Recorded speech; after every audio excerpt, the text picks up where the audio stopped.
love the city of Detroit and love what I do now. It's where I'm from, born and raised. I love it here. It's the grit, it's the opulence, it's all of that. Create something or somebody gonna tell you what to do. You gotta bet on yourself. This is Container on the Metro, a series highlighting Detroit creatives exploring their worlds through community and artistry. I'm Tia Graham. In this episode, we'll say what up, though, to Ali Evans. I'm Ali Evans, the founder of God and I. Ali founded the only eyewear manufacturer in Detroit. He's created his own process, learning how to construct a pair of glasses from scratch. God and I and his designs are luxurious and all handmade. Each pair takes at least 120 hours of manpower. The handcrafted frames come as simple or as creative as you'd like. And as God and I grows, so does its clientele. But where did it all start? Ali grew up across Metro Detroit, and he refers to himself as a man of Michigan and a man of God. And as far back as he can remember, he's been standing on business. I've always been a very determined person. So when I was younger, like 5, 6, 7, there'd be days when I would like go and put on like a whole suit and walk around the house with a suit on. Where you going? I know. And I used to say I wanted to be a businessman. And so it was two things I knew when I was a child. I knew I wanted to get married and have a family, and I knew I wanted to be a businessman before the age of 10. And so I think, I don't know, I feel like it was just like a part of me. I love that. Yeah. So, the name of your company, God and I, and it is for a reason. I heard a brief little statement that you had, and I heard just a little bit, and I just thought to myself, I need to know the full story. So please explain in detail the origins of the name God and I. Okay, cool. So I became very spiritual at a young age.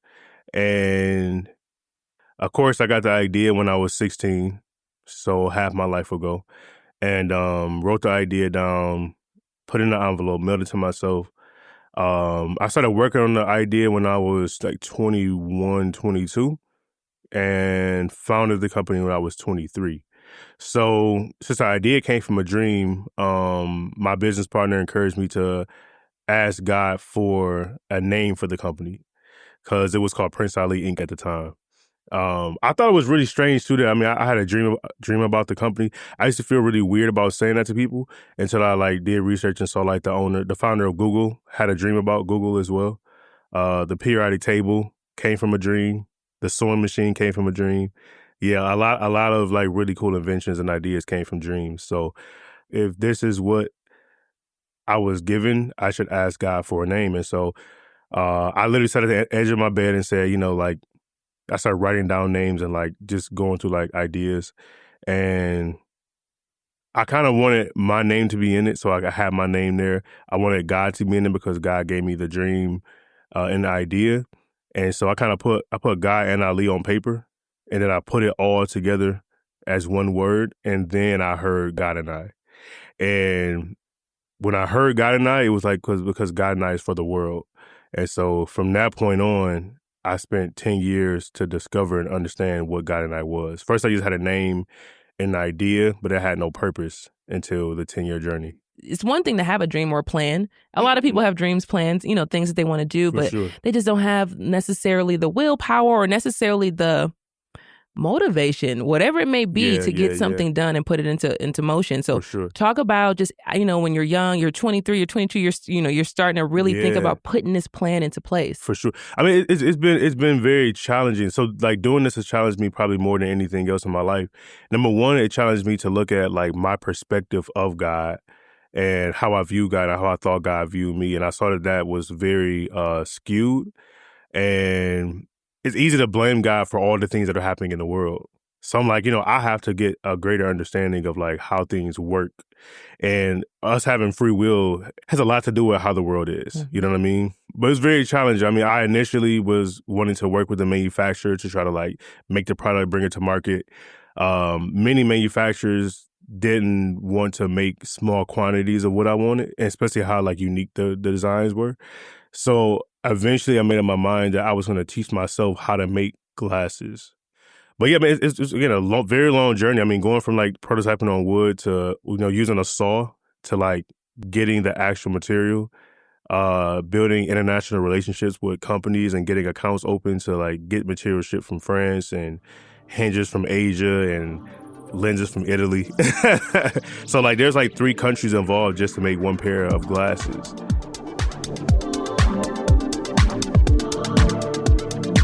Detroit is known to have a love for designer glasses. And not just any glasses. Detroit and its people are some of the largest supporters of Cartier. But more specifically, buffs. Made from buffalo horns, the rimless glasses can be seen on celebrities and locals throughout the city. Even Governor Gretchen Whitmer has a pair, yet they aren't made here in Detroit. Ali and God and I recently celebrated 10 years in business. That's years of developing relationships and building a community of loyal customers. It's a milestone for Ali and his team. I visited Ali in his Core City showroom and manufacturing space. He explains the process he developed on his own. Since I already have an outline, I'm just gonna get close to the line and then hand finish all of the details. You see how that's like very blunt, so I round them off. So go from like squared off 90-degree angles to like actually round.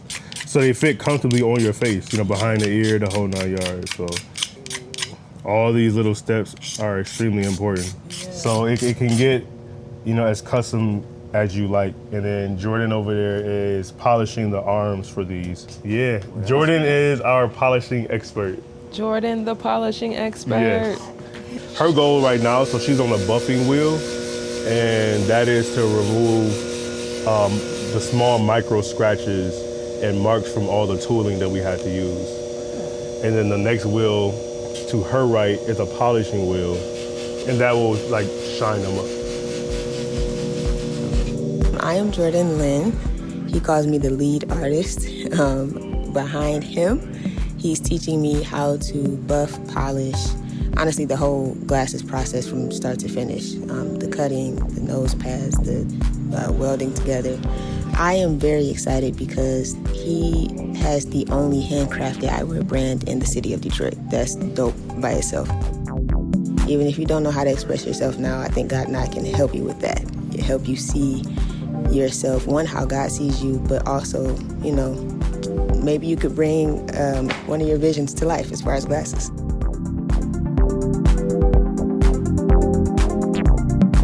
So we are looking at custom orders for clients. Someone's coming to get those tomorrow. See, exactly. Oh, yeah. Those are fire. Oh, I love those. How do you promote to people or talk to people about being risky with their glasses? Because you have very fashionable glasses. They're not glasses that people would think to wear every single day. Well, number one, I always tell people to have multiple pairs of glasses. Personally, I think you need glasses for vacation. You need glasses to work in. You need glasses for special occasions. Your standard frame is going to be brown, black, or gray, or a tortoise. Mm-hmm. It looks good on everyone. But then when you come to us, it's all about having fun and expressing your personality, your individuality, you know what I mean? So I have no issue with telling people like, hey, if you need to go to such and such to get those frames for every day, that's cool. But when you come to us, like, come to us, it's time to really like express yourself and do something special for yourself, you know? And we can do all of the above. We can make a simple, sophisticated frame as well, or something that's very bold and speaks to who you are. Yeah. Ali has built God and I from the ground up in Detroit through faith and persistence. However, breaking into a multi-billion-dollar industry isn't easy, nor is it readily welcomed. Ali says he is usually the youngest and only Black man present in these spaces, so it matters that he shows up. When I went to like different people in the industry who own eyewear stores or who are in manufacturing different things, none of them look like me. Mm-hmm. Most of them were twice my age. Mm-hmm. You know what I mean? And many of them would ask me, why are you doing this? And the why are you doing this wasn't like what inspired you? It was like, who told you could do this? Like, who told you can come in like our industry? Yeah. And the thing is, because I'm seeing success, a lot of people feel threatened by it. And they won't say it directly, but they show it, you know, and I see it, and then I get right back focused on what my mission is. Yeah.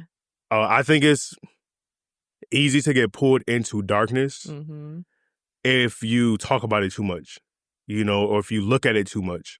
It starts to become how you frame up your reality and how you do things. So I have to live knowing that, yes, I'm a Black man, But I'm a person I'm first. human first. Yeah. Oftentimes I don't explain that to people as well. When I try to explain to them, like, yes, I'm a proud Black woman from the city of Detroit, but I am a human being. Yeah. And I don't even think about, like, I don't have a seat at the table. Like, there is no, like, I belong there. If I think like that, I'm going to limit myself with what rooms I can walk in. Exactly. Right? I'm going to limit myself with the people I can help. You know what I mean? And people who can help me. And outside of the help, just what does real community mean? Outside of the cameras, outside of the microphones, right? Outside of the propaganda, and what does it mean when there's no cameras rolling? How do I treat him when nobody's around? Mm-hmm. That is what actually matters. You know what I mean? So. And when you're in that space, especially when you're just talking and just in Detroit and you're walking around, when people say, well, you're not doing something that's Black enough, or you're not being Black enough, or when they try to, what I mean? When they try to question your Blackness, especially just doing what you're doing. Sure.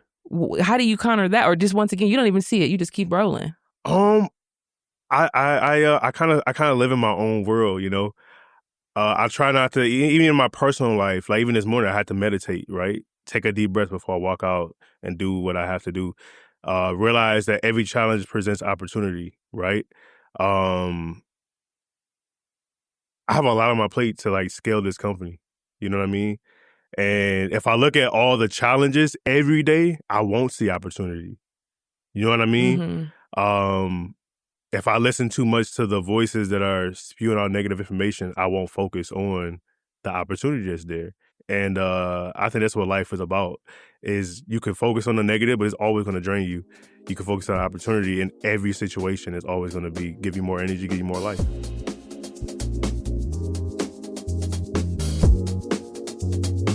No one's doing it like God and I. That's Arthur Fortune. He's a longtime supporter and patron of Ali. Arthur says Ali's vision is unique. He says God and I offers people something that can't be found anywhere else in the industry. You know, I can't walk into a store and say, hey, I need them to look like this. That creative control that you have when you go down there and you put those glasses together with him will always be a reason why I will be a returning member to the God and I brand. Some of the most commercialized eyewear comes from Detroit, or Detroit has popularized it. So for him to see that and still carve his own lane in the eyewear industry, like, hey, I understand what's going on. I see the scenes of other eyewear brands. I see them. But this is God and I. And we are high-end luxury as well. We are sophistication. We are class. We are luxury. We are everything. God and I. It's amazing. Talk about just that organic growth and breaking through and letting actual Detroiters know about God and I. I had to thank my patrons. I had to thank our followers who believe in us. Again, we haven't spent much on marketing. So every time, I get emails and DMs and texts all the time about like, hey, I saw your brand on this person, or I meet a person for the first time and it was him, and my mom had your glasses or my cousin has them. It's just really dope. I mean, I haven't stopped to smell the flowers a lot because I work so much on building. But it's amazing to hear those things. You know, we're the Motor City, we're Motown. Like we have so many amazing things here, and it's such a rich history. And I think that Detroit loves authenticity, first of all. So the fact that the product is made in Detroit, it's designed in Detroit, I think it means a lot to a city that's very proud of who we are. You know what I mean? So shout out to Detroit, man. You know. What does Detroit mean to you? Detroit is super foundational to me. I look at it like a birthplace of dreams. You understand what I'm saying? Like people kind of said it about New York, but I look at Detroit that way. We're a smaller city, but I feel like we have the same impact as New York with 8 million plus people. You know what I mean? I don't think, and I said this before, that I wouldn't have wanted to start it anywhere else but Detroit. You know, I feel like it's both challenging, but it's also like once you get it in Detroit, you got it. And then you just got to stay true to yourself.